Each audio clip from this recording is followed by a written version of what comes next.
Problem ఉంటుంది, అది ఎలా సాల్వ్ చేస్తారు అండ్ పిల్లలందరిని ఎలా కాపాడతారు ఫ్రమ్ ద విలన్స్, ఇవన్నీ. లుక్ ఎలా అనిపించింది వెంకటేష్ గారు లుక్ ఎలా అనిపించింది? ఏజ్ కి తగ్గట్టుగా అనిపించింది. ఆయన ఒక ఫాదర్ అంటే ఫాదర్ గానే కనిపించింది. అంటే యాక్షన్ సినిమా ఘర్షణ తర్వాత సైంధవ్ అని చెప్పుకోవచ్చు. ఎగ్జాక్ట్లీ ఘర్షణ తర్వాత, అవును ఘర్షణ తర్వాత సైంధవ్ లా అంటే బాగా స్టైలిష్ ఉంది కదా, ప్రస్తుతం సీనియర్ హీరో కాబట్టి ఇలాంటి స్టైలిష్ యాక్షన్ చిరంజీవి గారు బాలకృష్ణ గారు చేయాలని కోరుకుంటున్నారా? ఈ kind of stylish action Venkatesh గారు మేడం 17 కోట్ల ఇంజెక్షన్ అని చెప్పారు కదా, వెంకటేష్ గారికి బాగా సూట్ అవుతుంది. బికాస్ ఈ సెంటిమెంట్, యాక్షన్, ఆ స్టైల్, ఒక స్టైల్ ఉండాలి ఇలాంటి రోల్కి. అన్ని వెంకటేష్ గారే.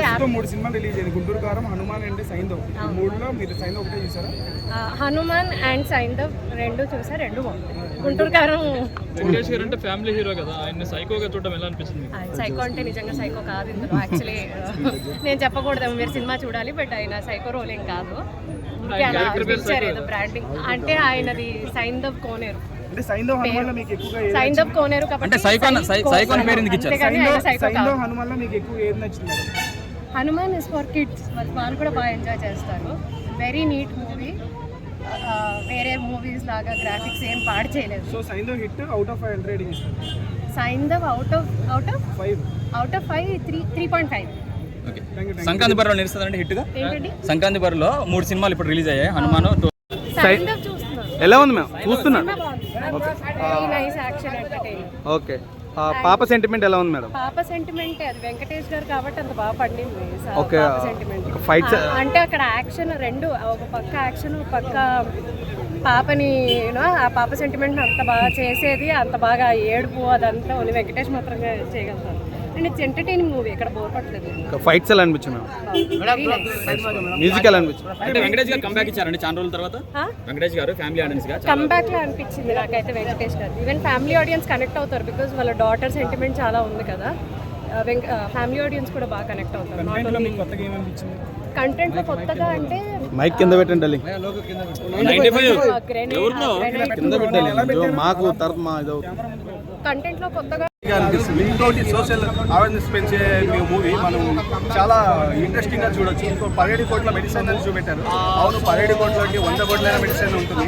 మనం రీసెంట్ గా కరోనా నుంచి చేరుకున్నాము. ఆ వర్షంలో ఎన్నో దేశాలకు దొరక చనిపోయారు. నాకైతే ఫ్రీగా మేము వ్యాక్సిన్స్ దొరికాయండి. అక్కడ ఎన్నో దేశాలు దొరికారు. అలా ఆ స్టోరీని ఫార్మా ఇండస్ట్రీలో మరీ అంతగా ఏమి చీప్గా దొరకవు, అది ఒక లిమిట్లో వరకు దొరుకుతాయి. గవర్నమెంట్ కూడా ఒక లిమిట్ వరకే చేస్తుంది అన్నట్టు.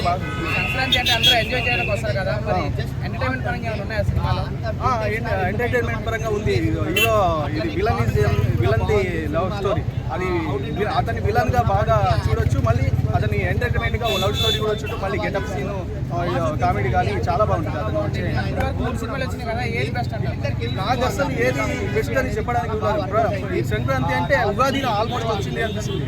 ఉగాది ముందే వచ్చేసింది అనిపిస్తుంది. సెంటర్స్లో అన్ని ప్రతి ఒక్క మిషన్లో డిఫరెంట్ గా పెట్టాడు. ఏది ఇది అని చెప్పడానికి వీల్లేదు. చాలా బాగుంది, ఒకదాని నుంచి ఒకటి మొత్తం చూడొచ్చు, మంచిగా చూడొచ్చు, హ్యాపీగా ఫ్యామిలీ వచ్చి చూడొచ్చు. అలా సీట్లో సినిమాలో హైలైట్స్ ఏముంది?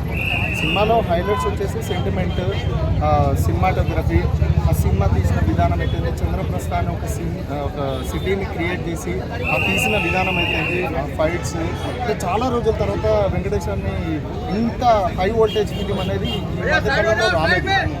ఏదైనా వచ్చిన ఫ్యామిలీ మూవీస్ ఏదో 2-3 ఫైట్లు అలా ఉండడం, కామెడీ సీన్స్ అలా ఉండడం కానీ ఇది ఇట్స్ కంప్లీట్లీ డిఫరెంట్. అంటే మనకు ఒక గణేష్, ధర్మచక్రం, ఆ range of action high voltage ఉంది. మూవీకి ఫాదర్ అండ్ డాటర్ ఇద్దరు కలిసి వెళ్తారా? ఎలా అనిపించింది? పాప ఏమంది? పాప ఎంజాయ్